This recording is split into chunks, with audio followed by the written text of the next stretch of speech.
ফাতেমা রাদিয়াল্লাহু তাআলা বলেন যে আমি ঘুমাইছি রমজান মাস, আমার স্বামী আলী রাদিয়াল্লাহু তাআলাকে সাথে লইয়া, আমার কলেজার টুকরা হাসান হুসাইনদেরকে সাথে লইয়া আমি ঘুমাইছি। ঘুমানোর পর আমি স্বপ্নে দেখতেছি আল্লাহ রাসূল সাল্লাল্লাহু আলাইহি ওয়াসাল্লাম আমার আব্বা জান ঘরের মধ্যে আসছে। ঘরের মধ্যে আইসা সেরা সে এরকম ভাবে আমাকে খুঁজতেছে।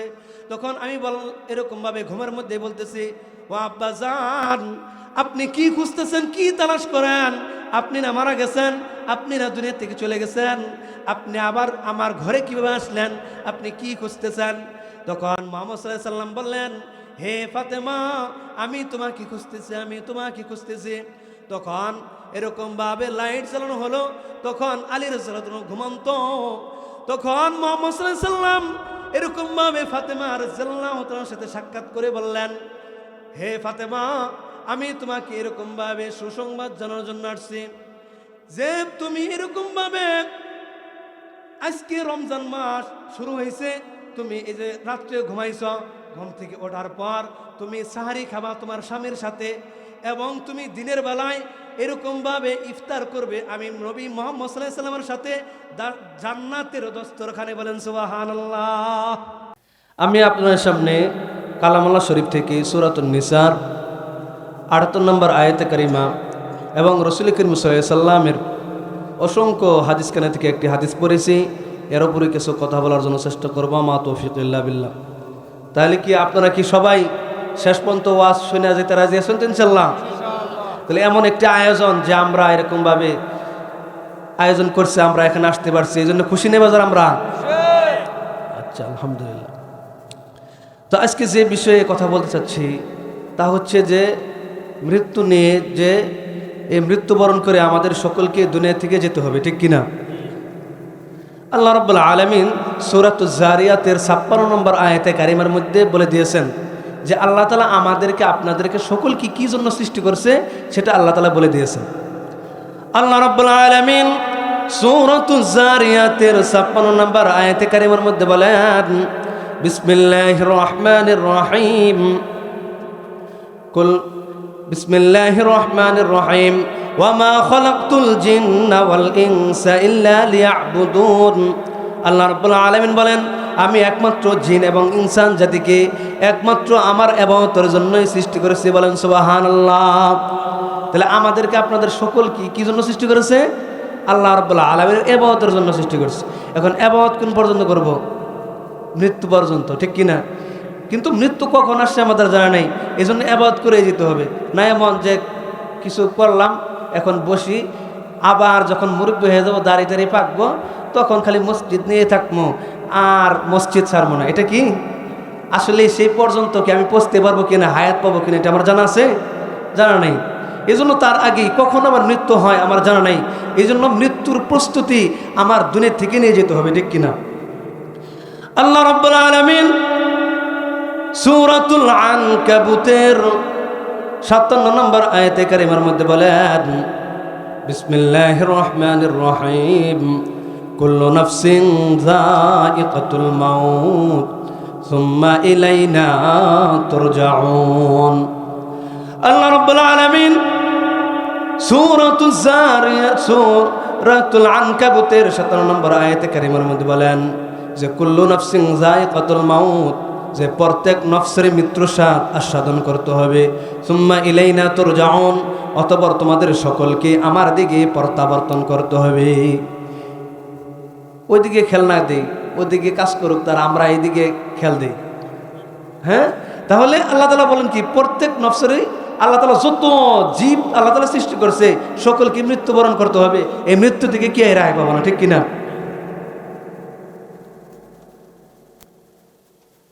এজন্য সকলে আমরা জিকির করি, লা ইলাহা ইল্লাল্লাহ, লা ইলাহা ইল্লাল্লাহ, লা ইলাহা ইল্লাল্লাহ, সুবহানাল্লাহ, আলহামদুলিল্লাহ, লা ইলাহা ইল্লাল্লাহ, লা ইলাহা ইল্লাল্লাহ, সুবহানাল্লাহ, আলহামদুলিল্লাহ, লা ইলাহা ইল্লাল্লাহ লা ইলাহা ইল্লাল্লাহ আল্লাহ আল্লাহ আল্লাহু লা ইলাহা ইল্লাল্লাহ আল্লাহ আল্লাহ আল্লাহু লা ইলাহা ইল্লাল্লাহ লা ইলাহা ইল্লাল্লাহ লা ইলাহা ইল্লাল্লাহ লা ইলাহা ইল্লাল্লাহু মুহাম্মাদুর রাসূলুল্লাহ সাল্লাল্লাহু আলাইহি সাল্লাম। তো বলতেছিলাম যে আল্লাহ রাব্বুল আলামিন প্রত্যেক নফসকে এরকমভাবে মৃত্যুবরণ করতে হবে, এটা আল্লাহ রাব্বুল আলামিন জানিয়ে দিয়েছেন। কেউই দুনিয়াতে থাকতে পারবে না, এরকমভাবে থাকার জায়গা না, সকলকে মৃত্যুবরণ করে আল্লাহ রাব্বুল আলামিনের কাছে চলে যেতে হবে, ঠিক কিনা? আর এই মৃত্যু থেকে আমরা কেউই রেহাই পাবো না। যত জায়গায় আমরা এরকম থাকি না কেন, যদি শক্ত একটা এরকম বেষ্টনের মধ্যে থাকি, যে জায়গায় কোনো কিছুই প্রবেশ করতে পারে না, এমন একটা প্রাচীর, এমন একটা দুর্গ, এমন একটা ঘরের মধ্যে যদি আবদ্ধ থাকি, সে জায়গায়ও কি মৃত্যু বসবে, ঠিক কিনা? আল্লাহ রাব্বুল আলামিন সেটাও কালামে পাকের মধ্যে বলে দিয়েছেন। আল্লাহ রাব্বুল আলামিন কালামে পাকের মধ্যে বলেন, আইনামা তাকুনু ইদরিকুমুল মাউত ওয়ালাউ কুনতুম ফি বুরুজিম মুশাইয়াদা। আল্লাহ রাব্বুল আলামিন কালামে পাকের মধ্যে বলেন, আইনামা তাকুনু ইদরিকুমুল মাউত, তোমরা যেখানেই থাকো না কেন, ইদরিকুমুল মাউত, মৃত্যু তোমাদেরকে পাকড়াও করবে। আল্লাহ রাব্বুল আলামিন বলেন, তোমরা যেখানেই থাকো না কেন, মৃত্যু তোমাদের পৌঁছবে।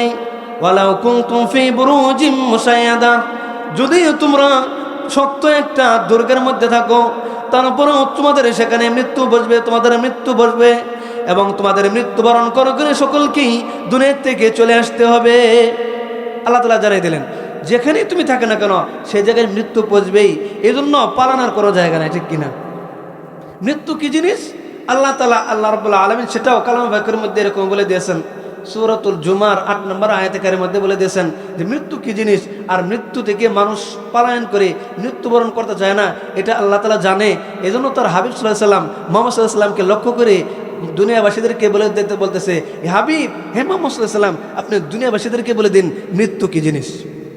আল্লাহ রাব্বুল আলামিন সূরাতুল জুমার ৮ নম্বর আয়াতে কারিমের মধ্যে বলেন, قل إن الموت الذي تفرون منه فإنه ملاقيكم ثم تردون إلى عالم الغيب والشهادة فينبئكم بما كنتم تعملون। আল্লাহ রাব্বুল আলামিন তার হাবিব সাল্লাল্লাহু আলাইহি সাল্লামকে লক্ষ্য করে বলেন, হে মুহাম্মদ সাল্লাল্লাহু আলাইহি সাল্লাম, আপনি দুনিয়াবাসীদেরকে বলে দিন যে ইন্নাল মাউতাল্লাযী, নিশ্চয়ই মৃত্যু এমন একটা জিনিস যে তাফিরুনা মিনহু, যার থেকে তোমরা পলায়ন করো, মৃত্যুবরণ করতে চাও না, পড়তে চাও না, তোমরা মৃত্যু থেকে পলায়ন করো। আল্লাহ রাব্বুল আলামিন বলেন, সুম্মা তুরাদ্দুনা ইলা আলিমিল গায়বি ওয়াশ শাহাদা, অতঃপর তোমাদের সকলকেই দৃশ্য অদৃশ্যের জ্ঞানী আল্লাহ রাব্বুল আলামিনের কাছে প্রত্যাবর্তন করে চলে আসতে হবে। মৃত্যুবরণ করে তোমাদের সকলকে আমি আল্লাহর কাছে চলে আসতে হবে।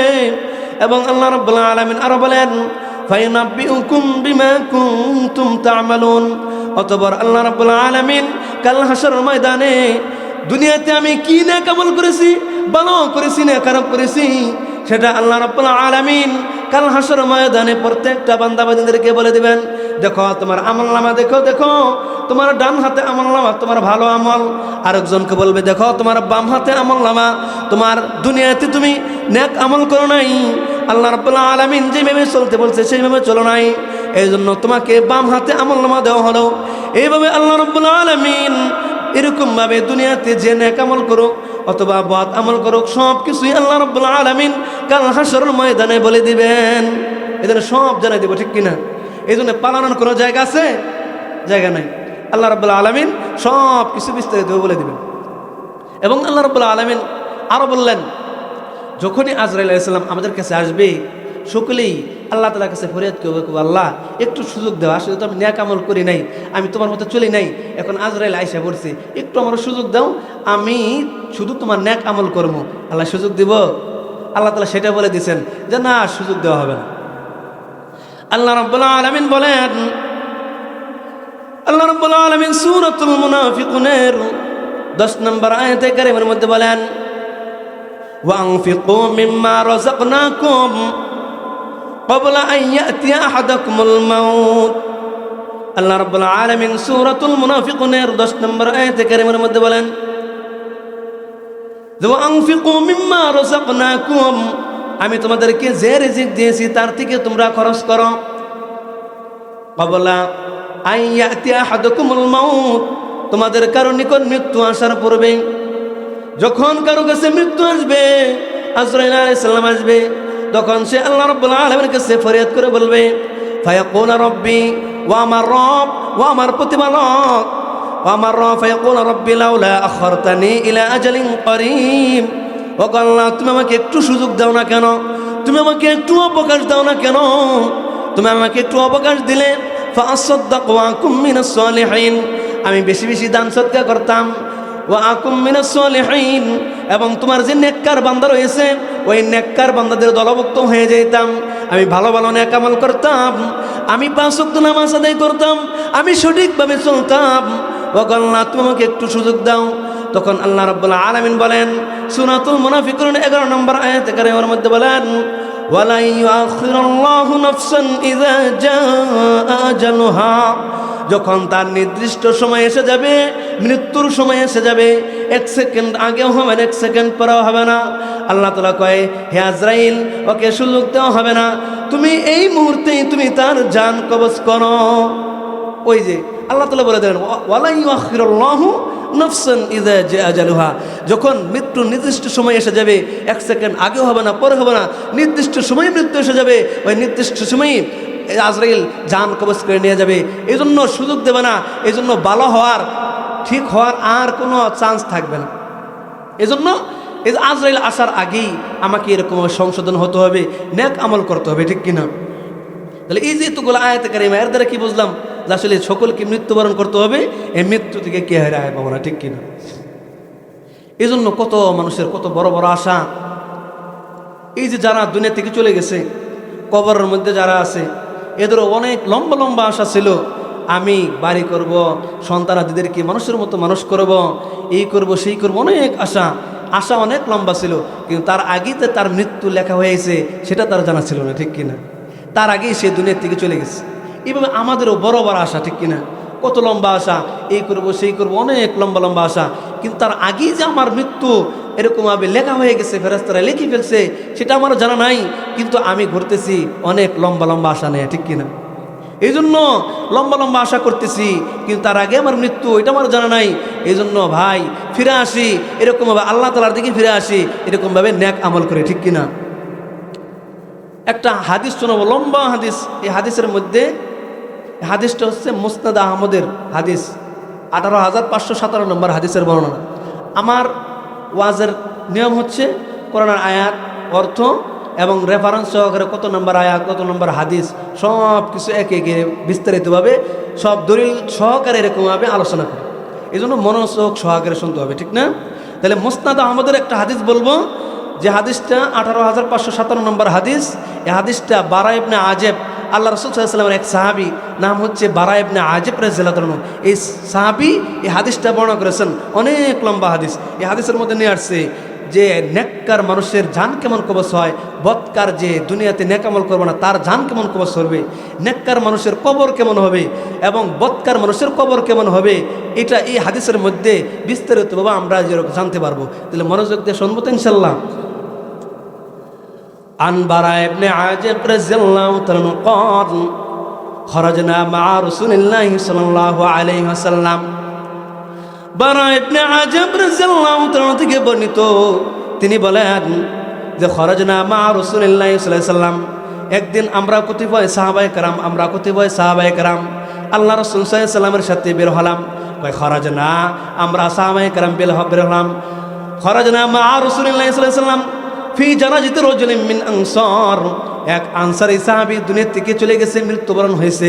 ওই আনসারী সাহাবীর জানাজার জন্য আমরা সাহাবায়ে কেরাম এরকমভাবে পিছে পিছে যাওয়া শুরু করলাম। এরকমভাবে যাইতেছি হঠাৎ করে আল্লাহ রাসূল সাল্লাল্লাহু আলাইহি ওয়াসাল্লাম ওই যে আনসারী সাহাবী যে মারা গেছে, ওই সাহাবীর জানাজা যেখানে জায়গায় হবে তার আগেই তার রাস্তার পাশে তার কবরকে খনন করা হয়েছে, কবরকে খনন করে রাখা হয়েছে। হঠাৎ করে আল্লাহ রাসূল সাল্লাল্লাহু আলাইহি ওয়াসাল্লাম, আমাদের নবী, সকলের নবী মুহাম্মদ সাল্লাল্লাহু আলাইহি ওয়াসাল্লাম ওই আনসারী সাহাবীর কবরের পাশে বসে গেলেন। সাহাবায়ে কেরাম বলে, বারা ইবনে আজিব রাদিয়াল্লাহু তাআলা বলে, আমরা সাহাবায়ে কেরামও ওই কবরের পাশে বসে গেলাম। আমরা আশ্চর্য হইলাম, কি ব্যাপার? আল্লাহ রাসূল সাল্লাল্লাহু আলাইহি ওয়াসাল্লাম আমাদেরকে নিয়া ওই আনসারী সাহাবী মারা গেছে, তার জানাজায় যাবে, তার জানাজায় যাওয়ার আগে তার কবরের পাশে কেন বসে গেল? কিন্তু আল্লাহ রাসূল সাল্লাল্লাহু আলাইহি ওয়াসাল্লাম কোনো কথা বলে না, মুহাম্মদ সাল্লাল্লাহু আলাইহি ওয়াসাল্লাম কোনো কথা বলে না।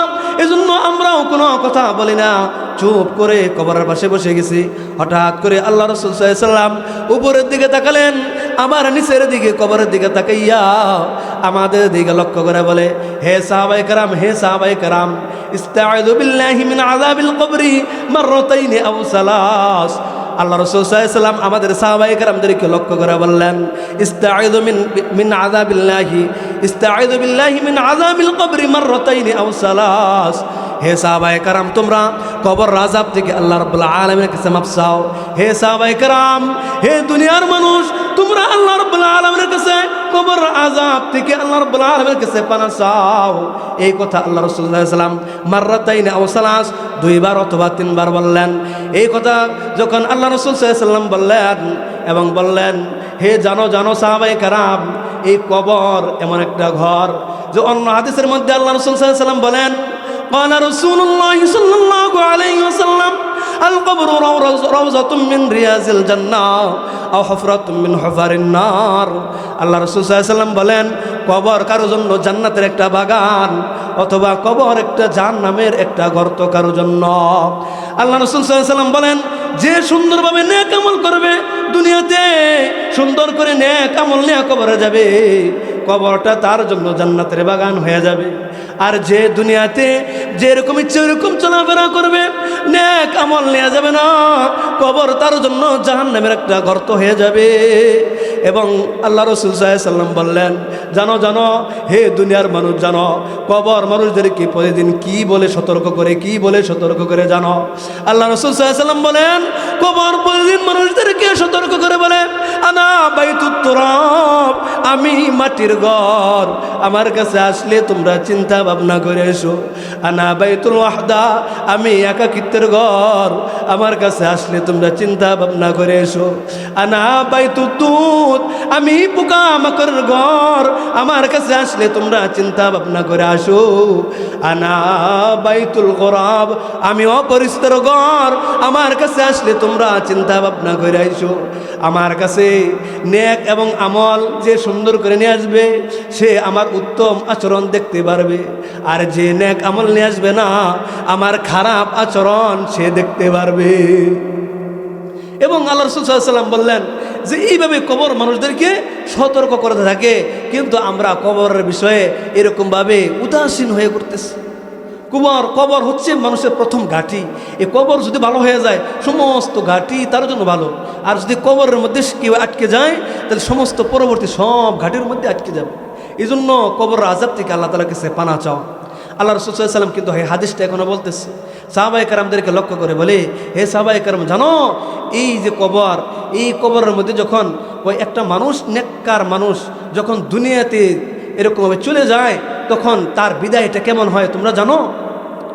আল্লাহ রাসূল সাল্লাল্লাহু আলাইহি ওয়াসাল্লাম সাহাবায়ে কেরামদেরকে লক্ষ্য করে বলেন, হে সাহাবায়ে কেরাম, জানো যখন একজন নেককার বান্দার দুনিয়া থেকে যাওয়ার সময় হয়ে যায়, তখন এরকমভাবে জান্নাতি ফেরেশতা, তখন আজরাইল আলাইহিস সালাম অনেক অসংখ্য জান্নাতি ফেরেশতাদেরকে লইয়া, জান্নাতি এরকমভাবে সুন্দর ফুলের তোড়া লইয়া, জান্নাতি রেশমি লোমান লইয়া, তখন হাজার হাজার ফেরেশতা ওই ব্যক্তির কাছে আসে।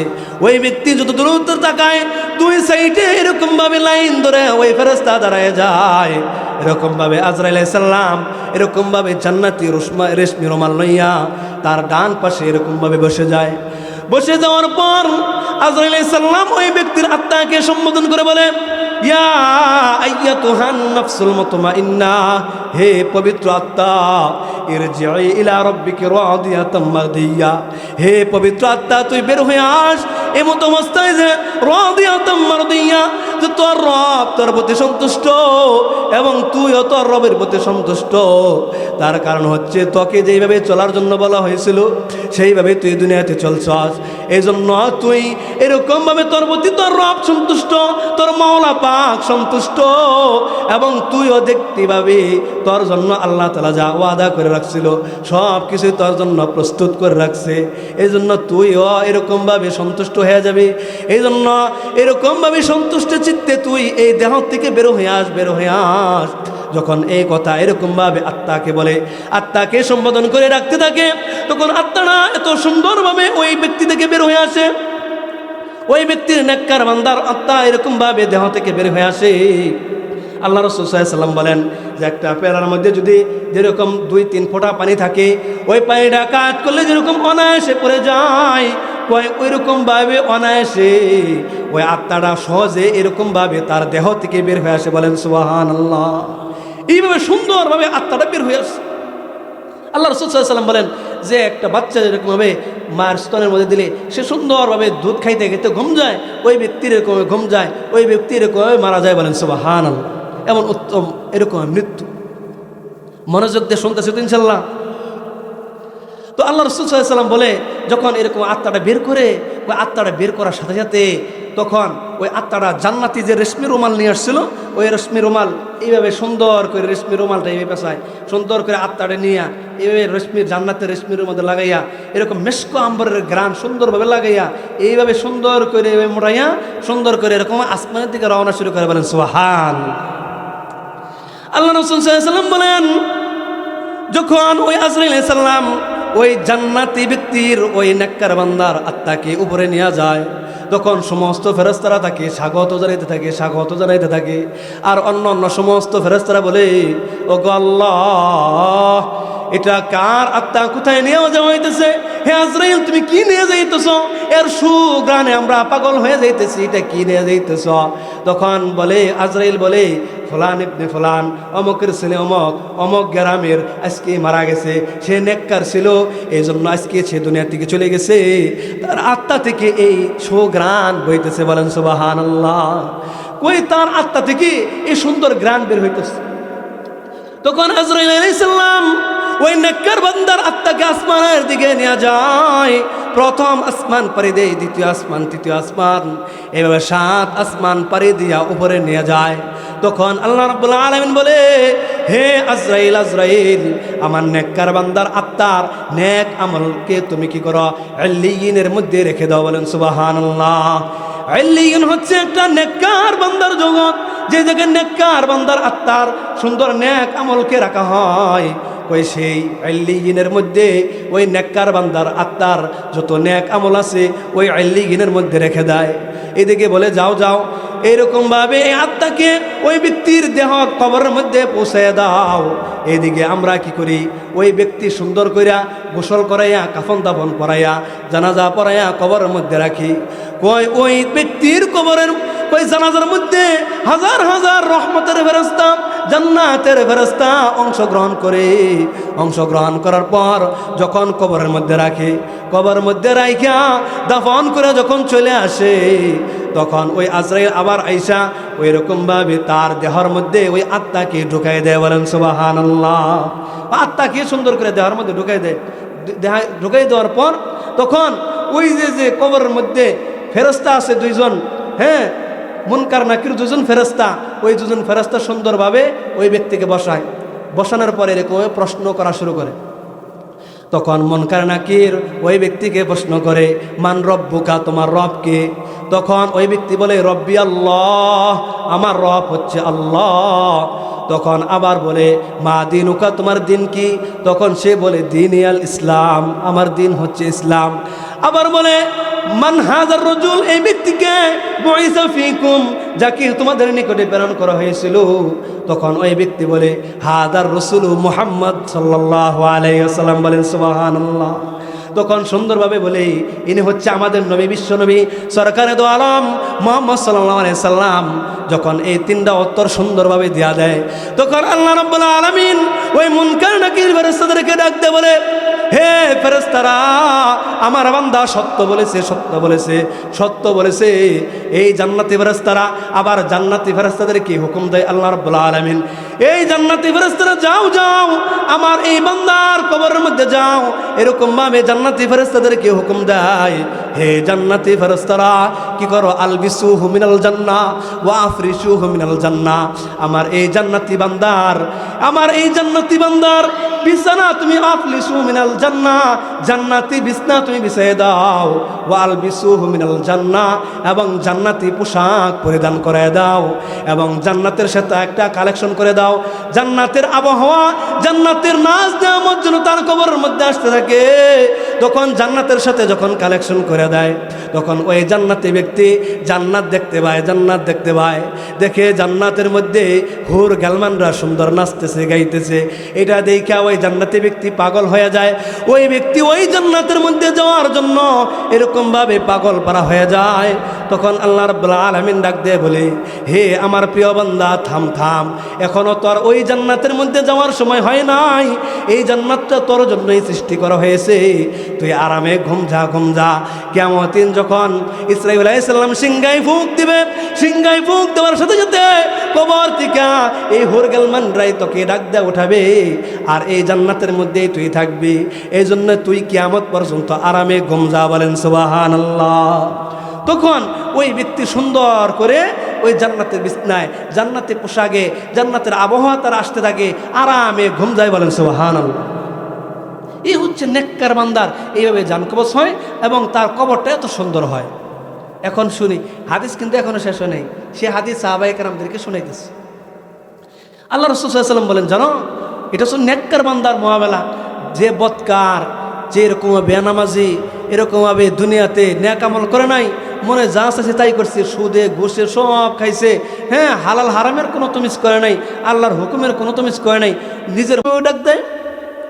আজরাইল আলাইহিস সালাম ওই ব্যক্তিকে ডাক দেয়, বলে, ইয়া আইয়াতুহান নাফসুল খাবিসা, হে অপবিত্র আত্মা, ইরজিই ইলা রাব্বিকি, হে এরকমভাবে অপবিত্র আত্মা তোর বের হয়ে আস, এমত অবস্থায় বের হয়ে আস যে তোর রব তোর প্রতি অসন্তুষ্ট, তোর রব তোর প্রতি অসন্তুষ্ট।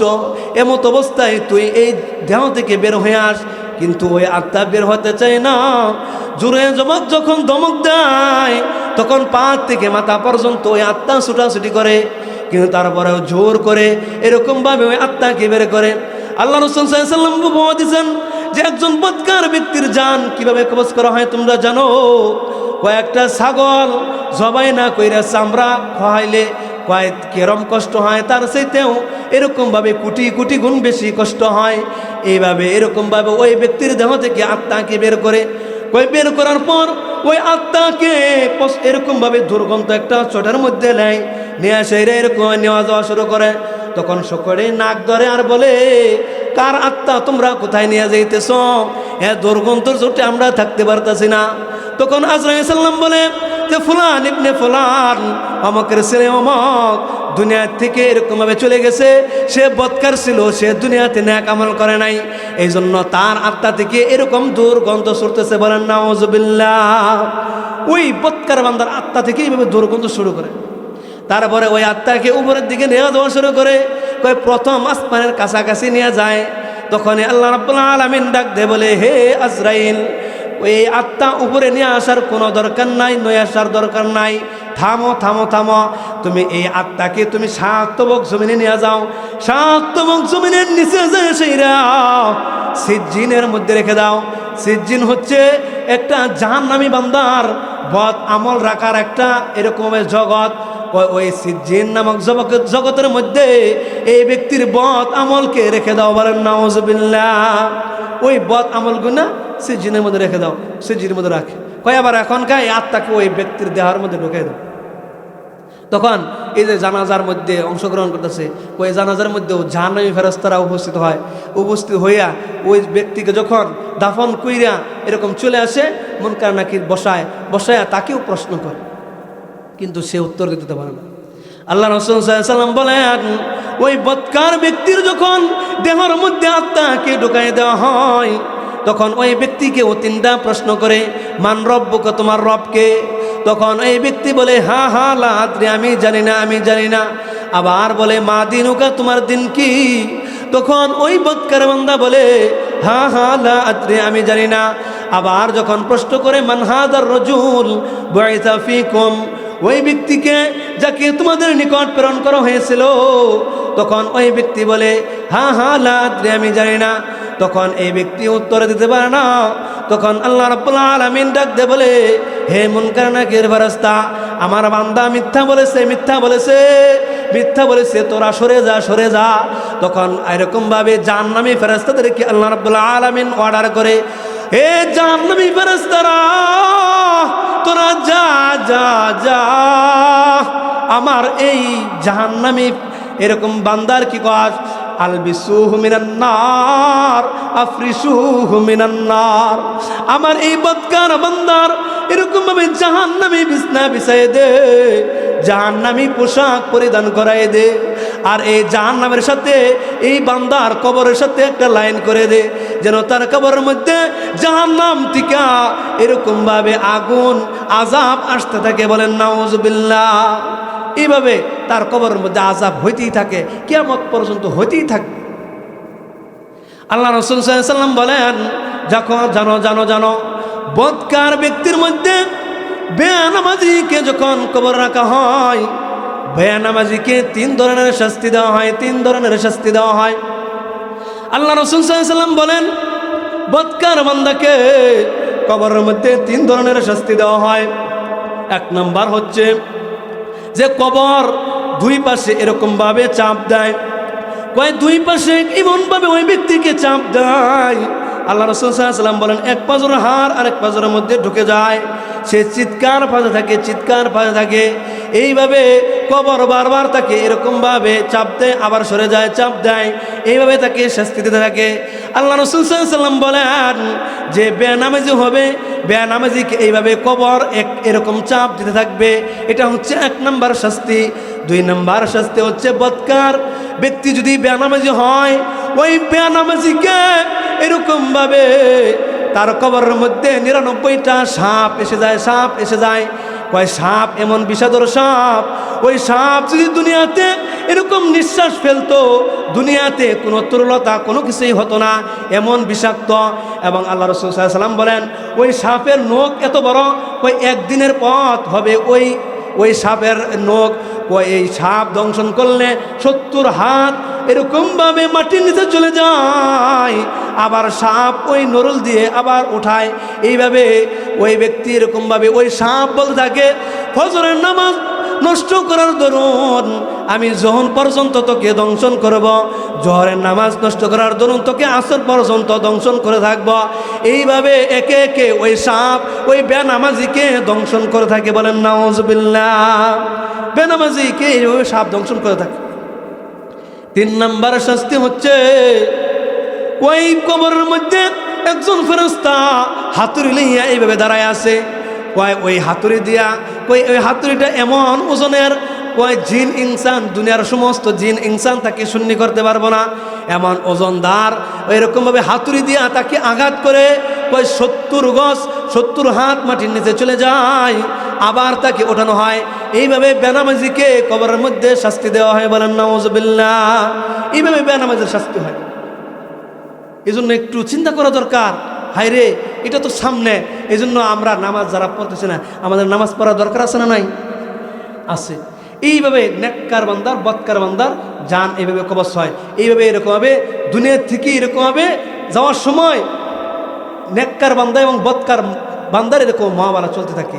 এই জন্য যদি আমি নেককার হই তাহলে তো আমার জন্য এরকমভাবে স্বাগতম, সুস্বাগতম।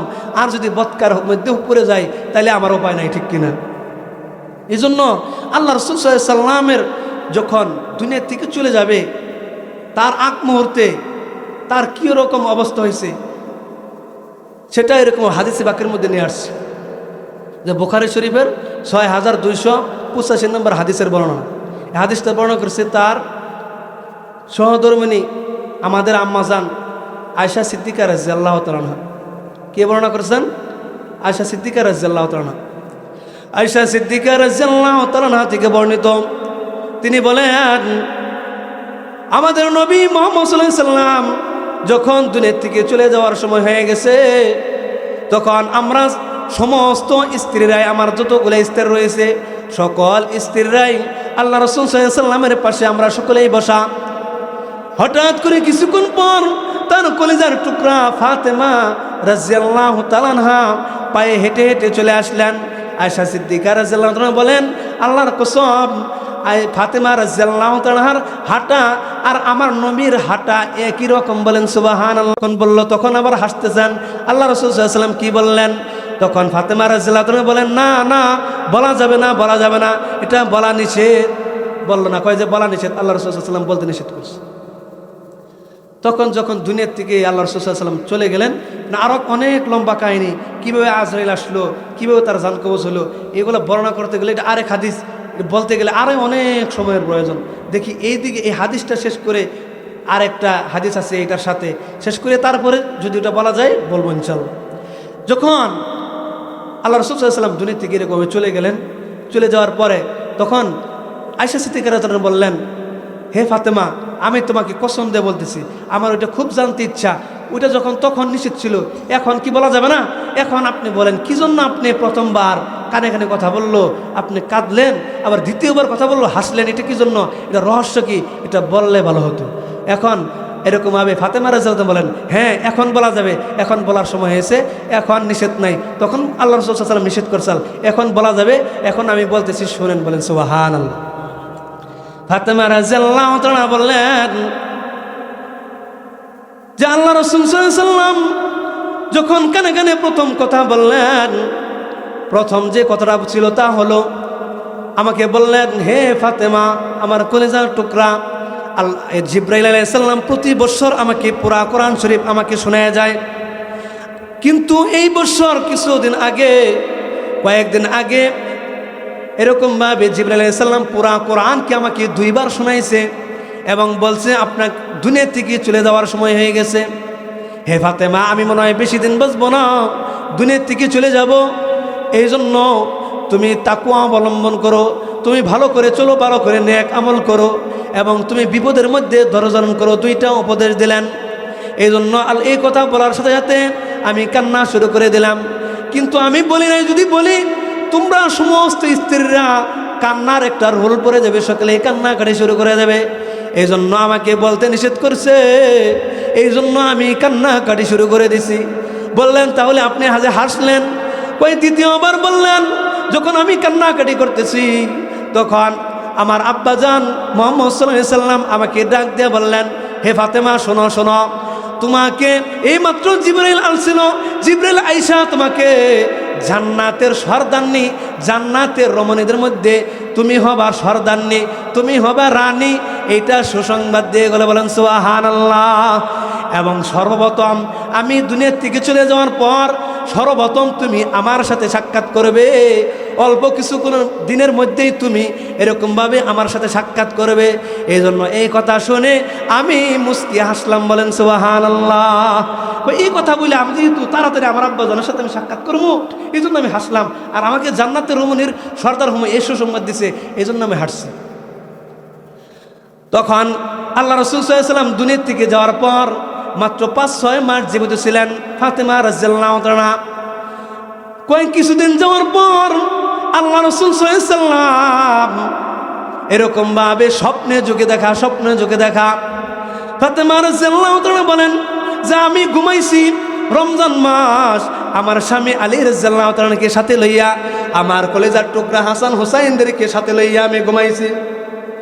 ঘুমানোর পর আমি স্বপ্নে দেখতেছি আল্লাহ রাসূল সাল্লাল্লাহু আলাইহি ওয়াসাল্লাম আমার আব্বা জান ঘরের মধ্যে আসছে, ঘরের মধ্যে আইসা সেরা সে এরকমভাবে আমাকে খুঁজতেছে। তখন আমি এরকমভাবে ঘুমের মধ্যে বলতেছি, ও আব্বা জান, আপনি কি খুঁজতেছেন, কি তালাশ করেন? আপনি না মারা গেছেন, আপনি না দুনিয়া থেকে চলে গেছেন, আপনি আবার আমার ঘরে কিভাবে আসলেন? আপনি কি খুঁজতেছেন? তখন মুহাম্মদ সাল্লাল্লাহু আলাইহি ওয়াসাল্লাম বললেন, হে ফাতেমা, আমি তোমাকে খুঁজতেছি। তখন এরকমভাবে লাইট জ্বালানো হলো, তখন আলী রাদিয়াল্লাহু তাআলা ঘুমন্ত। তখন মুহাম্মদ সাল্লাল্লাহু আলাইহি ওয়াসাল্লাম এরকমভাবে ফাতেমা রাদিয়াল্লাহু তাআলার সাথে সাক্ষাৎ করে বললেন, হে ফাতেমা, আমি তোমাকে এরকমভাবে সুসংবাদ জানানোর জন্য আসছি যে তুমি এরকম ভাবে আজকে রমজান মাস শুরু হয়েছে, তুমি এই যে রাত্রে ঘুমাইছ, ঘুম থেকে ওঠার পর তুমি সাহারি খাবা তোমার স্বামীর সাথে, এবং তুমি দিনের বেলায় এরকমভাবে ইফতার করবে আমি নবী মুহাম্মদ সাল্লাল্লাহু আলাইহি ওয়াসাল্লামের সাথে জান্নাতের দস্তরখানে। বলেন সুবহানাল্লাহ। কি বললেন? আমি তোমার তার সে খুঁজতেছি সুসংবাদ দেওয়ার জন্য যে তুমি এই যে রমজান মাস, এই যে ঘুম থেকে উঠে তোমার স্বামীর সাথে তুমি কি করবা, এরকমভাবে সাহারি খাবা, সাহারি খাওয়ার পর তুমি রোজা রাখবা, রোজা রাখার পর তুমি ইফতারি করবা আমার সাথে, আমি নবী মুহাম্মদ সাল্লাল্লাহু আলাইহি ওয়াসাল্লামের সাথে জান্নাতের দস্তরখানে। বলেন সুবহানাল্লাহ। তাহলে তো বোঝার বাকি নাই, দিনেই ওই রাত্রি অতিবাহিত হওয়ার পরে দিনেই ফাতেমা রাদিয়াল্লাহু আনহা দুনিয়া থেকে চলে যাবে, ঠিক কিনা? কিন্তু ফাতেমা রাদিয়াল্লাহু তাআলা যখন ঘুম ভাঙ্গে গেছে, ঘুম ভাঙ্গে যাওয়ার পর এই স্বপ্নের কথা তার স্বামীর কাছে বলতেছে না। তা জানে যে স্বামীর কাছে বললে পরে তার স্বামী কান্নাকাটি করবে এবং সাহারি খাবে না। এই জন্য তার স্বামী আলী রাদিয়াল্লাহু তাআলার কাছে স্বপ্ন বললেন না, কিন্তু সাহারি শেষ করে ফেলছে, খাওয়া দাওয়া শেষ। তখন এরকমভাবে ফাতেমা রাদিয়াল্লাহু তাআলা বলতেছে, ও আমার স্বামী, আমি আজকে একটি স্বপ্নে দেখেছি। কয় কি স্বপ্নে দেখেছ? কয় আমার নবী আমার আব্বাজান মুহাম্মদ সাল্লাল্লাহু আলাইহি ওয়াসাল্লাম স্বপ্নে যুগে আসছিল, আয়েশা সাইরা কি যেন তালাশ করে। আমি বলছি আপনি কি তালাশ করেন? বলে আমি তোমাকে ফাতেমা, আমি তোমাকে তালাশ করি, আমি তোমাকে সুসংবাদ দেওয়ার জন্য আমাকে আমার আব্বাজান সুসংবাদ জানাই দিলেন আমি নাকি আপনার সাথে সাহারি খাবো এবং ইফতার করব বলে আব্বাজানের সাথে জান্নাতের দস্তরখানে। বলেন সুবহানাল্লাহ। এই কথা বলার সাথে সাথে আলী রাদিয়াল্লাহু তাআলা ওয়াজুরে কান্নাকাটি শুরু করে দিলেন এবং বললেন, হে ফাতেমা, আমার বোঝার বাকি নাই, তুমি যে দুনিয়া থেকে চলে যাবা এটা আমার বোঝার বাকি নাই। তখন এই কথা বলে মসজিদের মধ্যে আলী রাদিয়াল্লাহু তাআলা মসজিদে চলে গেলেন। তখন এরকমভাবে ফজর নামাজ আদায় করে এরকমভাবে ঘরের মধ্যে আসছে। ঘরের মধ্যে আইসা দেখে যে ফাতেমা রাদিয়াল্লাহু তাআলা প্রতিদিন যে অভ্যাস ছিল ফজর নামাজ আদায় করার পর যা নামাজের মধ্যে বসে যাইতো, বৈশা কোরআন তেলাওয়াত করতো, তাসবিহ তেলাওয়াত করতো, করার পর এশাগের নামাজ হলে এশাগের নামাজ পড়িয়া তারপরে দুনিয়াবি কাজের মধ্যে যাইতো। কিন্তু ওই দিন দেখে আলী রাদিয়াল্লাহু তাআলা আয়েশা দেখে নামাজের মুসাল্লায় নাই, তার স্ত্রী নামাজের মুসাল্লায় নাই। খুঁজতেছে, হায় রে আমার স্ত্রী কই গেল খুঁজতেছে, ফাতেমা রাদিয়াল্লাহু তাআলা খুঁজতেছে, পাগলের মতো খুঁজতেছে। খুঁজা দেখে যে এরকমভাবে রান্নাঘরের মধ্যে সে অনেকগুলো আটার খামিরা এরকমভাবে গুলতেছে। হাসান হোসেনের কাপড় চোপড় আসাল সব কিছু ভিজাইছে, এগুলো এনে সে ব্যস্ত। তখন আলী রাদিয়াল্লাহু তাআলা ফাতেমা রাদিয়াল্লাহু তাআলাকে বলে, হে ফাতেমা, তুমি কি জন্য এগুলা করতেছ? আমি তো জীবনেও দেখি নাই, যতদিন পর্যন্ত তুমি আমার ঘরে আসছো আমি ততদিন পর্যন্ত দেখি নাই যে তুমি ফজরের নামাজ আদায় করার পর আমল ছাড়া, কোরআন তেলাওয়াত করা ছাড়া, এশাগের নামাজ পড়া ছাড়া তুমি দুনিয়াবি কাজের মধ্যে লিপ্ত হয়েছ। আজকে কি জন্য এগুলো সব কিছু বাদ দিয়া তুমি কি জন্য এই দুনিয়াবি কাজের মধ্যে লিপ্ত হয়ে গেলা? তখন কলিজার টুকরা ফাতেমা রাদিয়াল্লাহু তাআলা ওয়াজুরে কান্নাকাটি কইরা তার স্বামীকে জড়ায় ধরা বলে, হে স্বামী, আমি যে ইবাদত করি, এশাগ পড়ি, এগুলো হচ্ছে নফল। আমি যে দুনিয়ার দিকে চলে যাব, আমি স্বামীর কোনো খেদমতি আমি করতে পারি নাই, এই জন্য আমি স্বামীর খেদমত করে যাইতে চাই। আমি সুন্দরভাবে রুটি সব কিছু বানায় যেন যাইতে চাই, যেন আপনি খাইতে পারেন, আমার কলিজার টুকরা হাসান হুসাইন খাইতে পারে। অনেকগুলো কাপড় এগুলো ধুয়ে যাইতেছি, আমি মারা গেলে কে ধুয়ে দিবে? আপনি তো আমার বিরহে কান্নাকাটি করবেন, এই জন্য আমি হাসান হুসাইনের এবং আপনার কাপড় চোপড় সব কিছু আমি আজকে ধুয়ে দিতেছি। এই কথা শোনার সাথে সাথে আলী রাদিয়াল্লাহু তাআলা ওয়াজুরে কান্নাকাটি শুরু করে দিছে। এরকম ওয়াজুরে কান্নাকাটি শুরু করে দিছে যে তুমি দুনিয়া থেকে চলে যাবা, তুমি এরকম কাজ করতেছ, তুমি কাজ বাদ দাও, এগুলো আমি সব করে দাও। কয় না, আমি তো আপনার কোনো খেদমতি করতে পারিনি। এত খেদমত করছে, তাও কয়, হে স্বামী, আমি তো আপনার কোনো খেদমত করতে পারি নাই। হে স্বামী, আমি আপনার হাত জোর করে মাফ চাই, আমার মাফ করে দেন, আমি আপনার খেদমত করতে পারি নাই। তখন আলী রাদিয়াল্লাহু তাআলা বলতেছে, হে ফাতেমা, তুমি এটা কি বললা? যতটুকু খেদমত করা দরকার তার চেয়ে তুমি বেশি করছো। কিন্তু তুমি হচ্ছে দোজাহানের বাদশার কন্যা। এরকম ভাবে সমস্ত কায়নাত যে আল্লাহ রাব্বুল আলামিন বানাইছে, সমস্ত কায়নাতের মালিক আল্লাহর পরে যার সম্মান, সেই মুহাম্মদ সাল্লাল্লাহু আলাইহি সাল্লামের কন্যা তুমি। তোমাকে আইনা ভালো কোনো কাপড় বাড়াইতে পারি নাই, তালিযুক্ত কাপড় পরছো, ধুলা ভালুয়ে তোমার কাপড় তোমার নোংরা হয়ে গেছে। তুমি এরকম চাকা পিসা, তারপরে এরকম ডাল এরকম ভাঙ্গাইতা, তারপরে পাড়াইয়া আমার খাওয়াইতা। এই জন্য তুমি দুজাহানের বাদশার কন্যা হইয়া আমি তোমার কোনোই খেদমত করতে পারি নাই। এই জন্য আমি আলী তোমার কাছে মাপ চাই। এটা যখন করছে পায়ে ভরে গেছে, হে স্বামী আপনি এটা কি করতেছেন? আপনি হচ্ছেন স্বামী, আপনার সম্মান সবার ঊর্ধ্বে, আমি স্ত্রী, আমার কাছে আপনি মাপ চান কীভাবে? এই ছিল এরকমভাবে স্বামী স্ত্রীর মিল মহব্বত। আজকে দেখা যায় মিল মহব্বত এমন ঝগড়া এরকমভাবে সংসারের মধ্যে লেগে আছে, ঠিক কিনা? কি জন্য? ওই যে দিন নাই। দিন যদি থাকতো, নামাজ কালাম এরকম সমস্ত জিনিস পর্দা পুশিদা, এই দিন যদি থাকতো তাইলে পুরা সংসারটা জান্নাতের একটা টুকরা হয়ে যেত, ঠিক কিনা? আর এরকমভাবে দিন না থাকার কারণে আমি যতই টাকা পয়সা কামাই করতেছি, বিল্ডিং করতেছি, টাইলস করতেছি, কত কিছু, কত উন্নত, আগে কত অভাব ছিল, এরকমভাবে কুড়ে ঘরের মধ্যে থাকতো। আমি তো ছোটোকালে দেখতাম এই এলাকার মধ্যে খালি সোনের ঘর আর সোনের ঘর, টিনের ঘর এক দুইটা খুঁজে পাওয়া যেত না। তখন দেখতাম স্বামী স্ত্রী একজন আরেকজনকে কিরম মানত, যে স্ত্রী স্বামীর কথা কিরম পালন করত, আর নারীদের কিরম লজ্জা ছিল। হুজুর দেখলি 3 মাইল এরকম ঘুরে এরকমভাবে ঘুমটা দিয়ে চলে যেত, ঠিক কিনা? আর এখন বাজারের মধ্যে যাইতেছে এরকমভাবে বোকটা টান কইরা যাইতেছে, বাজাইয়া পুরুষদের কিরকম বাজাইয়া এরকমভাবে বাজার করতেছে।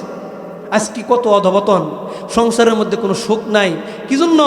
কয় একটা ফুলের মধ্যে গ্রান এরকমভাবে থাকবে, যে তাজা গাছ, ওটার মধ্যে কাগজের ফুল যত সুন্দর দেখা যায়, কিন্তু ওটার মধ্যে গ্রান নাই, ঠিক কিনা? ওই রকমভাবে সুন্দর টাইলস দেখতেছি, সুন্দর সব কিছু দেখতেছি আমি, কিন্তু এর মধ্যে সুখ নাই। কি জন্য? দিন না থাকার কারণে। দিন হচ্ছে সবার আগে। যদি আমার মধ্যে দিন থাকে, আমার স্ত্রীর মধ্যে দিন থাকে, ফ্যামিলির মধ্যে দিনদারি থাকে, তাইলে পুরা সংসারটা জান্নাতের একটা টুকরো হয়ে যাবে। বলেন সুবহানাল্লাহ। এই জন্য আল্লাহর হুকুম 5 ওয়াক্ত নামাজকে এরকমভাবে যথারীতিভাবে আদায় করতে হবে, ঠিক না? এই জন্য আদায় করতে হবে। এই জন্য নারী যারা রয়েছে, নারীদের এরকমভাবে 4টা গুণ যদি এরকমভাবে থাকে, তাহলে তাদের জন্য সরাসরি জান্নাতের যে কোনো এরকম দরজায় তারা প্রবেশ করে। বলেন সুবহানাল্লাহ। আল্লাহ রাসূল সাল্লাল্লাহু আলাইহি ওয়াসাল্লাম হাদিসের মধ্যে বলেন, ক্বালা রাসূলুল্লাহ সাল্লাল্লাহু আলাইহি ওয়াসাল্লাম,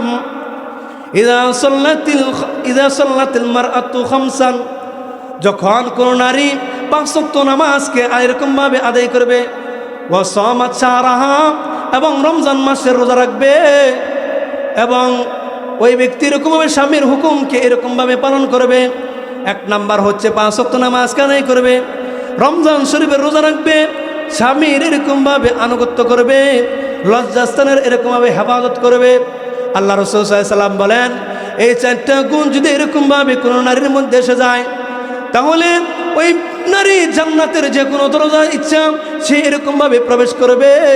ওই নারীকে প্রত্যেকটা জান্নাতের দরজা দিয়া এরকমভাবে আহ্বান করবে, আসো আসো, তুমি কোন দরজা দিয়ে প্রবেশ করবো? বলেন সুবহানাল্লাহ। এই জন্য 5 ওয়াক্ত নামাজ যদি কোনো নারী সুন্দরভাবে আদায় করে, এরকম স্বামীর কথা মতো মানে, লজ্জাস্থানের হেফাজত করে, হ্যাঁ, রমজান মাসের এরকম রোজা রাখে, তাহলে ওই ব্যক্তির জান্নাতে যাওয়া অতি সহজ। এই জন্য নারীদের জন্য জান্নাতে যাওয়া অতি সহজ। কি জন্য? নারীরা তো কামাই করে না, বাড়িতে থাকে, উপার্জন এরকম করে না। স্বামীরা কামাই করতেছে, হিসাব দিতে হবে, তুমি কি এরকম হালাল পন্থায় কামাই করছো না হারাম পন্থায় কামাই করছো, এবং ব্যয় করছে কীভাবে, এটা আল্লাহ তাআলা প্রশ্ন করবো। কিন্তু নারীদেরকে প্রশ্ন করবো না। হারাম কামাই কিনা আইনেও যদি স্বামী খাওয়ায়, কিন্তু এই জন্য স্ত্রী জবাবদিহি করতে হবে না, এই জন্য তার স্বামীকেই জবাব দিতে হবে। এই জন্য নারীদের জন্য জান্নাতে যাওয়াটি সহজ। কিন্তু তারপরও কিছু নারী জাহান্নামী এরকম নারী, তাদের ব্যাপারে বলছে এরা তো জান্নাতে যাবই না, জান্নাতের সুগ্রহণ পর্যন্ত পাবে না। বলেন নাউজুবিল্লাহ। তার প্রমাণ হাদিসে পাকের মধ্যে বলেন, আন আবি হুরায়রা রাদিয়াল্লাহু তাআলা قال قال رسول الله صلى الله عليه وسلم نساء كاسيات عاريات مميلات رؤوسهن بأسنمة البخت المائلة। আবু হুরায়রা রাদিয়াল্লাহু তাআলা থেকে বর্ণিত, তিনি বলেন রাসূল করিম সাল্লাল্লাহু আলাইহি ওয়াসাল্লাম বলেছেন, কয় নিসাউন কাসিয়াতুন আরিয়াতুন মুমিলাতুন রুউসুহুন্না বিআসনিমাতিল বুখতিল মাইলা।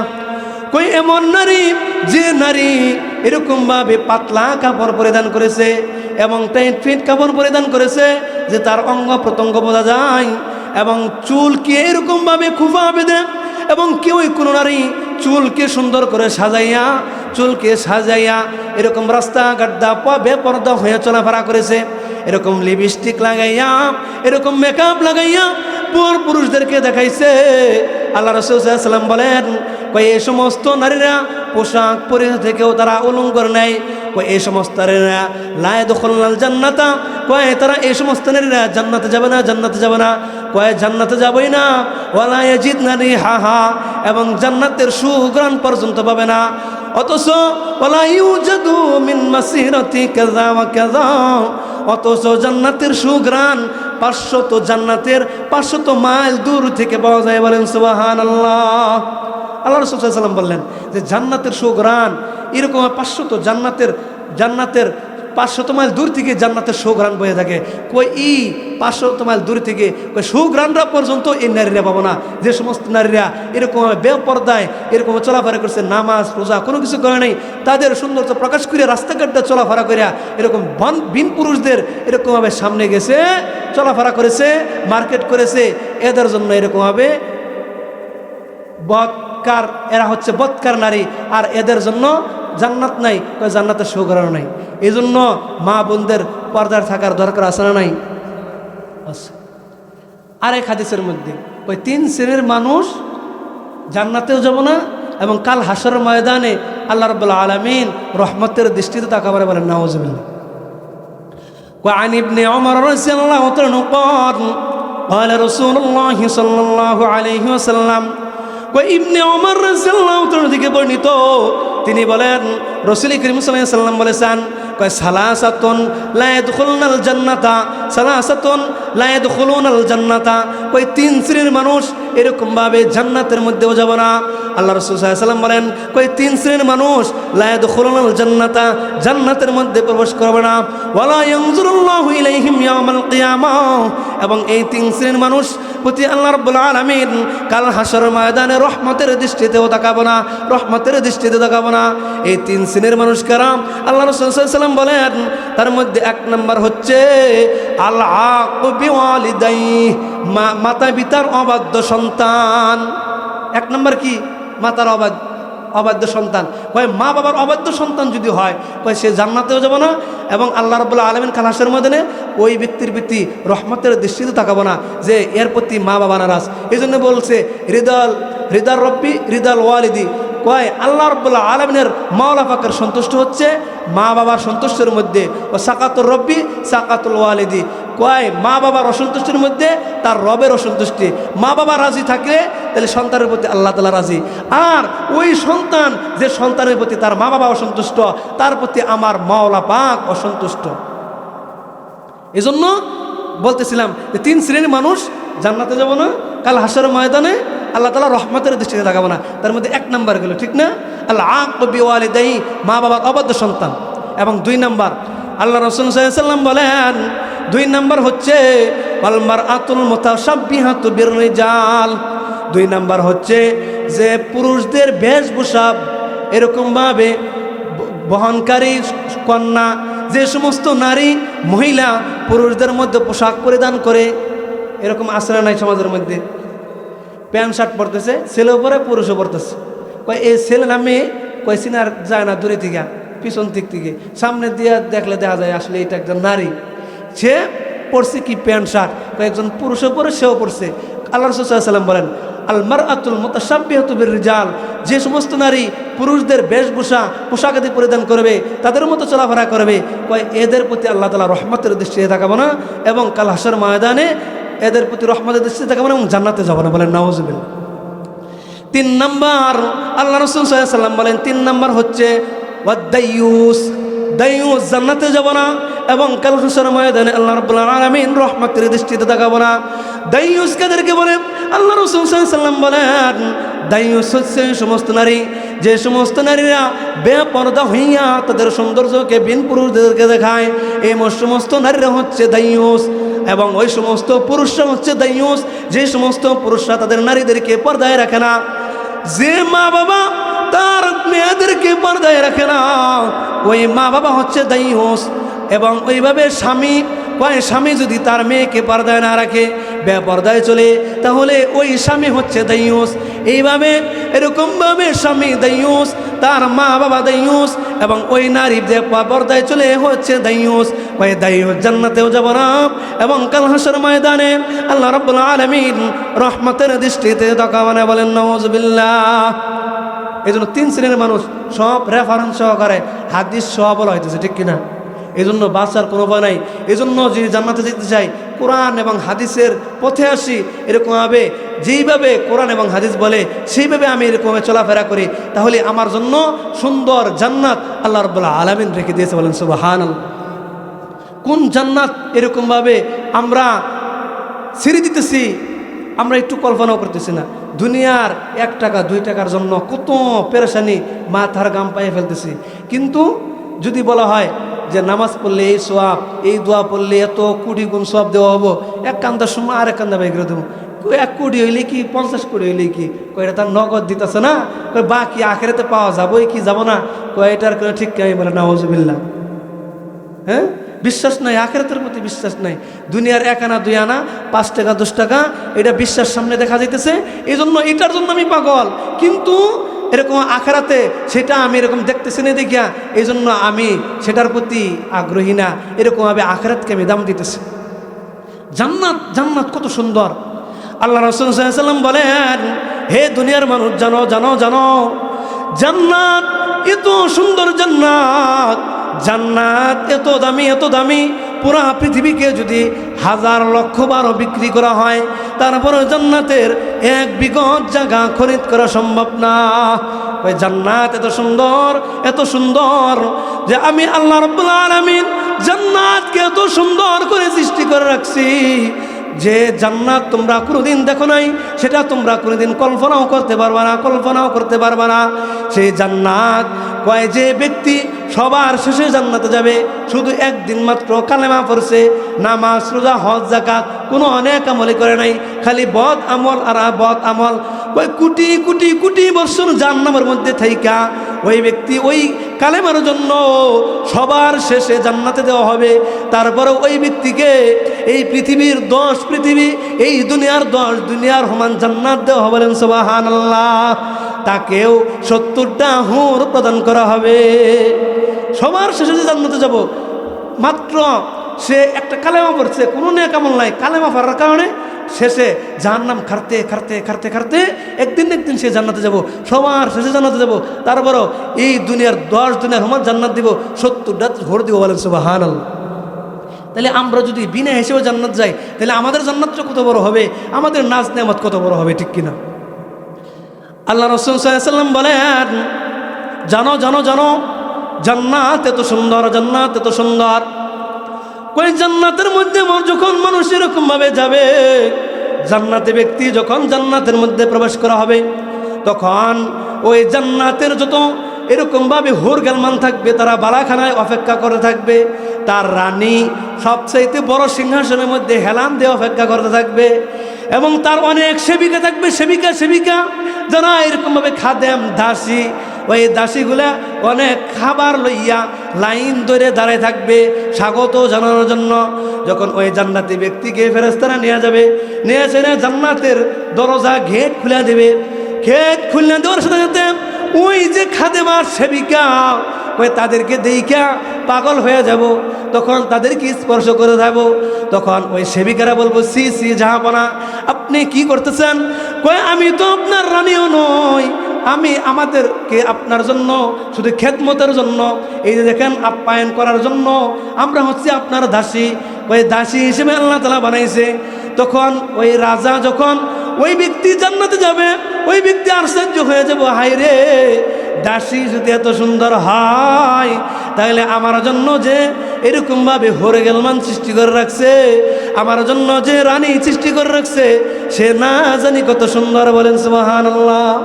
সে পাগল হয়ে যাব, কি ব্যাপার, কি কয়েন না, এই সেবিকা এত সুন্দর, হ্যাঁ, তাইলে আমার জন্য যে হরগেলমান হয়েছে তাহলে না জানি কত সুন্দর। সে আশ্চর্য হয়ে যাব। দেখবো প্রথম গেটের মধ্যে প্রথম এরকম স্টাফ বাই স্টাফ, প্রথম এরকম বালাখানা, তারপরে দ্বিতীয়, এরকমভাবে শত শত গেট সে পাড়ি দিব। প্রথম গেটের মধ্যে যতগুলা সেবিকা, তার তুলনায় আরও কোটি গুণ বেশি সুন্দর দ্বিতীয় গেটের মধ্যে। দ্বিতীয় গেটের মধ্যে যে সেবিকা, তার সেই কোটি গুণ পরের গুলা। কয় এখন সব কিছু যখন শেষ, তখন যখন হুরগেল মনকে দেখবো, হুরগেল মানগো সৌন্দর্য দেখা দাসীগো সৌন্দর্য সে ভুলে যাবো। বলেন সুবহানাল্লাহ। কয় এগুলো কি দেখলাম, কি পেতনি এগুলো দেখলাম, হ্যাঁ, এগুলোর তুলনায় তো এগুলো কিছুই না। কয় আল্লাহু আকবার, এত সুন্দর করে আমার জন্য হর সৃষ্টি করে রাখছে। ওই সমস্ত জান্নাতি হুরগেলমানরা সুন্দর সুন্দর রাস্তা নইয়া এরকমভাবে উপস্থিত হবে।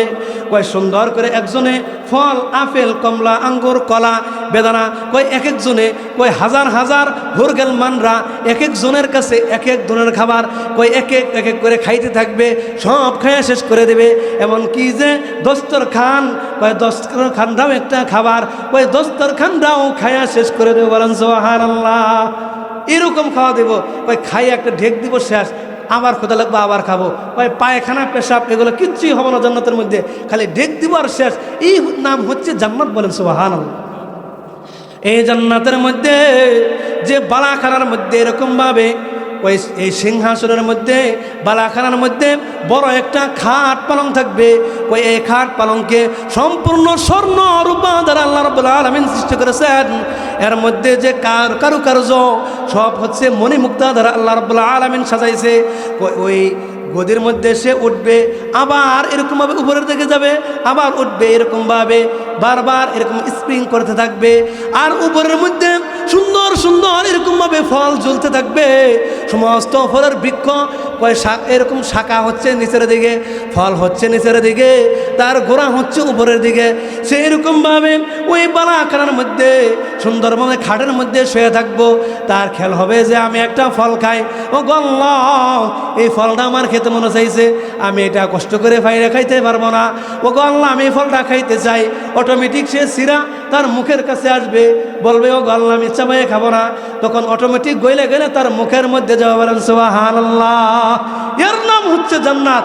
যা বলবো তাই আল্লাহ তাআলা পালন করব, এর নাম হচ্ছে জান্নাত। বলেন সুবহানাল্লাহ।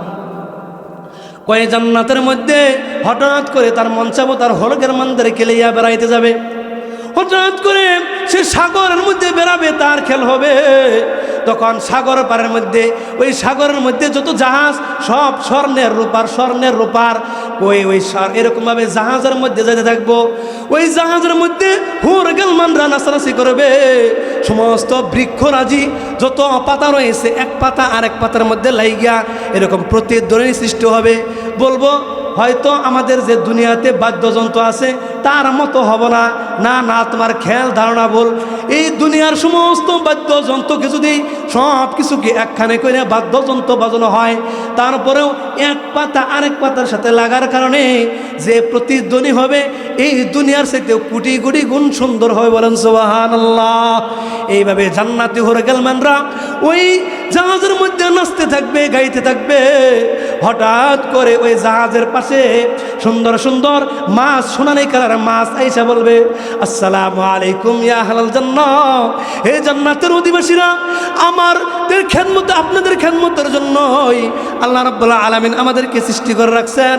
আপনি কি খেতে চান, ভুনা না বাজি? ওই জান্নাতি ব্যক্তিরা যা বলবে, ভুনা বাজি যাই বলুক, সাথে সাথে ওই মাছ ভুনা হইয়া তার সামনে আসবে জান্নাতি প্লেটের মধ্যে। সুন্দরভাবে ওই রাজা রানী যে জান্নাতের মধ্যে যাব এবং সমস্ত হুরগেলমানরা খাবে, খায় সেইরা কাটা এরকমভাবে পানির মধ্যে রাখবে। ওই পানির মধ্যে ফেলানোর সাথে সাথে আবার মাছ হইয়া সালাম দিয়ে চলে যাবে। বলেন সুবহানাল্লাহ। এর নাম জান্নাত। মাঝখান থেকে পরিপূর্ণভাবে পরিতৃপ্ত হতে থাকবে। আবার সুন্দর সুন্দর ঘুরতে থাকবো। ঘুরতে ঘুরতে হঠাৎ করে সুন্দর সুন্দর সবুজ পাখি, বিভিন্ন ধরনের পাখি আইসা সারা সালাম দিয়ে বলবো, আসসালামু আলাইকুম ইয়া আহলাল জান্নাহ। আসসালামু আলাইকুম ইয়া আহলাল জান্নাহ, হে জান্নাতের অধিবাসীরা, হে জান্নাতের হোরগালমানরা, হে জান্নাতের রাজা, হে জান্নাতের রানী, আমাদের জন্য, আমাদেরকে আপনাদের খেদমতের জন্যই আল্লাহ রাব্বুল আলামিন সৃষ্টি করে রাখছে। আপনি কি খেতে চান, কি খেতে চান? কয়টা বলার সাথে সাথেই ওই সুন্দর সুন্দর সবুজ পাখিগুলা বুনা হইয়া জান্নাতি ব্যক্তিদের সামনে আসবে। কয় সুন্দরভাবে খাবে, কয় ওই হাড়গুলা ফালাবো, কয় মাটিতে বরবো না, শূন্য অবস্থায় পাখি হইয়া আবার সালাম দিয়ে চলে যাবো। বলেন সুবহানাল্লাহ। এর নাম হচ্ছে জান্নাত। কই জান্নাতের মধ্যে সুখ আর সুখ, সুখ শান্তি। এই জন্য আল্লাহ রাসূল সাল্লাল্লাহু আলাইহি ওয়াসাল্লাম বলেন, হাশরের ময়দানে দুইটা দরজা দিয়ে রাখছেন আল্লাহ রাব্বুল আলামিন। একটা দরজার নাম হচ্ছে জান্নাত, আরেকটা দরজার নাম হচ্ছে জাহান্নাম। এই জান্নাতের মধ্যে সুখ বেঁধে রেখে আর কোনো কিছু নাই, শুধু সুখ আর সুখ। আর এই জাহান্নামের সুখ আর সুখ বইতে থাকবে।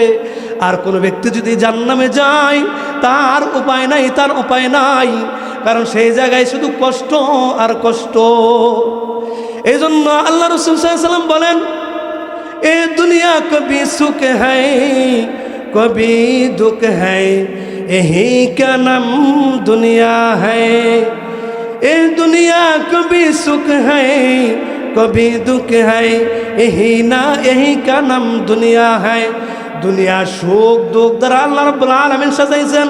ওই দুনিয়াতে কেউ এই যে কোটি কোটি টাকা সত্ত্বেও খালি সুখী আছে কেউই বলতে পারবো না। এই জন্য সুখ দুঃখ দ্বারা আল্লাহ তাআলা দুনিয়াকে সাজাইছেন। আর আখিরাতকে আল্লাহ রাব্বুল আলামিন শুধু সুখ দ্বারা অথবা খালি দুঃখ দ্বারা সাজাইছেন। এই জন্য দুনিয়াতে কষ্টে আছি, একটু পরে আমি সুখ পাবো, একটু পরে আমার সুখের ব্যবস্থা হবো। কিন্তু আখিরাতে যার জন্য সুখ খালি সুখই, আর যার জন্য দুঃখ খালি দুঃখই। এই জন্য সেই জাহান্নামে যদি আল্লাহ তাআলা কয়, যা তুই যা বদ আমল করছস, এই জন্য তুই একদিন জাহান খাইটা তারপরে জাহান্নামে যাবে, এইটাও যদি বলে তাহলে ওফা নাই। ওই হাশরের ময়দানে একদিন 1000 বছর, 1000 বছর দুনিয়ার আমরা কি জাহান্নামে থাকতে পারবো? কোনোদিন উপায় নাই। এই জন্য বিনা হিসেবে যদি জান্নাতে আমি না যেতে পারি তাহলে আমার জন্য উপায় নাই, ঠিক কিনা? এই জন্য বিনা হিসেবে এরকমভাবে যাওয়ার জন্য আল্লাহ তাআলার কাছে এরকমভাবে সবসময় দরখাস্ত করতে হবে। এই জন্যই প্রকৃত সুখ শান্তি এরকমভাবে আল্লাহ তাআলার হুকুমের মধ্যে বিশ্বাস না করুন। আপনি আজকে ধরুন 5 ওয়াক্ত নামাজ ধরুন, সবসময় এরকমভাবে আপনি জিকির করে থাকুন আল্লাহ তাআলার, আল্লাহ আল্লাহ লা ইলাহা ইল্লাল্লাহ, দেখবেন অন্তরটা সুখে শান্তিতে ভরপুর হয়ে যাব। আপনি যে জায়গায় যাবেন চলতে ফিরতে সুখ আর সুখ, দুনিয়াতেও সুখ, আখিরাতেও আল্লাহ তাআলা সুখ দান করে। বলেন সুবহানাল্লাহ। তার কারণ মানুষের অন্তরের মধ্যে 3টা নফস দিয়ে রাখছে। একটা হচ্ছে নফসে মুতমাইন্না, আর একটা হচ্ছে নফসে আম্মারা, একটা নফসে লাওয়ামা। নফসে মুতমাইন্না সবসময় এই নফসটায় ভালো কাজ করতে চায়। এই তুই নামাজ পড়, রোজা কর, হজ কর, আল্লাহ তাআলাকে ডাক, মসজিদে যা, এইটা এই উদ্বুদ্ধ করে থাকে। আর নফসে আম্মারা যে হ্যাঁ সবসময় খারাপ কাজ করার জন্য যা, টিভির মধ্যে যা, টেলিভিশন দেখ গা, যাত্রায় যা, কয় নামাজ যাওয়ার দরকার নাই, নামাজ পড়েছি নি একবারে যখন পুরো হয়ে যাবে গিয়া তখন মসজিদে নাকি পড়ে থাকি, কয় এই সমস্ত ধোঁকা দিতে থাকে, ঠিক কিনা? এই জন্য সেই নফসে আম্মারা, এখন নফসে আম্মারার খাদ্য হচ্ছে যত গুনাহ আছে, এটা হচ্ছে নফসে আম্মারার খাবার। হ্যাঁ এটা চায় যে আমার খাবার দাও, খাবার দাও, কি যত গুনাহ আছে তুই কর, তাইলে এটা আমার খাবার, তাহলে আমি শক্তিশালী হয়ে যাবো। তাইলে আমি যদি শক্তিশালী হয়ে যাই, আমি তোরে চালামো দেহ, পুরা দেহ আমি চালামো, তুই ওরা জিম্পি যাবার কম হিম্পি যাবে, ঠিক কিনা? এই জন্য দেখবেন যারা বদ কাজ করতেছে, নামাজ পড়তেছে না, এখন তাগো ওই অন্তরটা শক্তিশালী হয়ে গেছে। এখন ওই নফসে তারা চালাইতেছে, শয়তানেও চালাইতেছে, ওই নফসে তারা চালাইতেছে। এই জন্য যদি মসজিদে জামাত আসে তাদের কাছে যায়, দেখবেন জামাত দেখি দূরে ওড়াইতে যাইতেছে, ঠিক কিনা? এখন যদি তাকে দাওয়াত দেওয়া হয় তাহলে ভালো লাগে না, এইরকমভাবে সুন্দর নামাজের কথা কইতেছে ভালো লাগে না। কিছু না ভালো লাগে না, ওই যে ভালো নফসটারে দুর্বল বানায় রাখছুন, খারাপ নফসকে শক্তিশালী বানিয়ে রাখছুন, এটার খাবার দিন রাত সব সময় দিতেছুন, তাহলে সেটা শক্তিশালী। আর নফসে মুতমাইনের খাবার হচ্ছে যত নেক আমল, এটা হচ্ছে তার খাবার। এখন আমি বুঝি যে আমি কি বেশি বেশি নেক আমল ঢুকাইতেছি না বদ আমল ঢুকাইতেছি, নফসে মুতমাইনার খাবার দিতেছি না নফসে আম্মার খাবার দিতেছি, একটু চিন্তা করে দেখি, ঠিক কিনা? যদি আমার নেক কাজ করতে ভালো লাগে, খালি নেক কাজ করতে মনে চায়, আর বদ কাজ করতে মনে চায় না, গুনার কাজ করতে মনে চায় না, তাইলে বুঝবো আমার নফসে মুতমাইন্না শক্তিশালী। তাইলে আমার এই নফসটাই শক্তিশালী রয়েছে। এই জন্যে আল্লাহ রাসূল সাল্লাল্লাহু আলাইহি ওয়াসাল্লাম বলেন, কারো যদি নফসে মুতমাইন্না শক্তিশালী থাকে তাইলে সে নিজেই বুঝতে পারবো, তাহলে ওই নফসে মুতমাইন্না তাকে জান্নাতুল ফেরদাউসে নিয়ে যাবে, বলেন সুবহানাল্লাহ। আর যদি নফসে আম্মারা শক্তিশালী থাকে, নফসে আম্মারা শক্তিশালী না, দুর্বল, এটা বুঝবো কি ভাই? কয় নামাজ পড়তে মনে চায় না, দিনের কথা শুনতে মনে চায় না, কয় গুনার কাজ করতে মনে চায়, তাইলেই বুঝবো যে নফসে আম্মারা শক্তিশালী, তাইলে এই নফসে আম্মারা তাকে জাহান্নামে নিয়ে যাবে, বলেন নাউযুবিল্লাহ। এই জন্য নফসে মুতমাইন্নাকে শক্তিশালী করতে হবে, তাকে খাবার এরকম দিতে হবে। প্রধান বক্তা আসে নাই কে? নিয়ে আসেন, কটা বাজে? ও আচ্ছা আচ্ছা, তাড়াতাড়ি নিয়ে আসেন। এই জন্য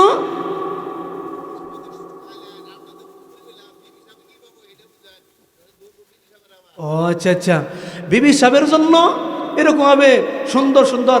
এই দুনিয়াতে যারা না বালেক ছেলে মারা গেছে না, না বালেক ছেলে মারা যায়, না বালেক এরকম বালিকা মারা যায়, কয় না বালেক ছেলে মেয়ে এগুলো যে থাকবো, 7-8 বছর এরকম কিশোর থাকবো, এরা এরকমভাবে জান্নাতের মধ্যে যাব, এরা আর বড় হবে না, এদেরকে জান্নাতের মধ্যে খেদমতের জন্য বাড়াবো।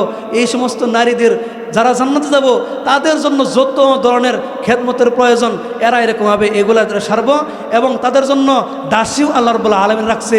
এই জন্য কোনো কাজ নিজে করার লাগবে না, সব কাজ এরকম সুন্দর সুন্দর বালক বালিকা যারা আছে এবং সেবিকা যারা আছে এরা এরকম করে দেবো, বলেন সুবহানাল্লাহ। এখন আপনারা কারণ যে স্বামী আমি যদি এরকম জান্নাতে যাই, রানী সেও থাকবো, হোরগালমান দিব, তাইলে তো নারীকে ঠকানো হইলো, ঠিক না? হ্যাঁ, তাইলে তো না, আমগো যদি 70টা দেয় তাহলে তাগো 70টা এরকম পুরুষ হুর দেওয়া দরকার, ঠিক না? কই এইটা নিজাম নাই, কই আল্লাহ তাআলাই মানুষের মন মানসিকতা সৃষ্টি করছে, ঠিক না? দুনিয়াতে মন মানসিকতা একরকম, আখিরাতে মন মানসিকতা দেখবো আরেক রকম। কই আল্লাহ তাআলা মন মানসিকতা এরকম দিব যে একটু বুঝুন যে এই যে আমাদের পৃথিবীর মধ্যে কত ব্যবধান, যে সৌদি আরবের মধ্যে একজন মানুষ একাধিক বিবাহ করতেছে, একজন স্ত্রী আর একজনে কিছুই মনে করতেছে না, এটা কিছু মনে করে না, একাধিক বিবাহের কিছু মনে করে না। কিন্তু দুনিয়ার নারীরা অনেক খারাপ মনে করে, ঠিক না? এই দুনিয়ার মধ্যে কত ব্যবধান। ওই জান্নাতের মধ্যে এরকম আল্লাহ তাআলা এরকম মন মানসিকতা সৃষ্টি করে দেব, নারীরা ওটা কিছু মনে করবো না, অনেক কিছু দিছে, এগুলো পাইয়া ওটারে কিছু মনে করবো, বলে সুবহানাল্লাহ। এজন্য কোরআন এবং হাদিস থেকে যা কিছু আলোচনা করলাম, আল্লাহ রাব্বুল আলামিন আমাদেরকে সকলকে আমল করার তৌফিক দান করেন। ওয়া আখিরু দাওয়ানা আলহামদুলিল্লাহ।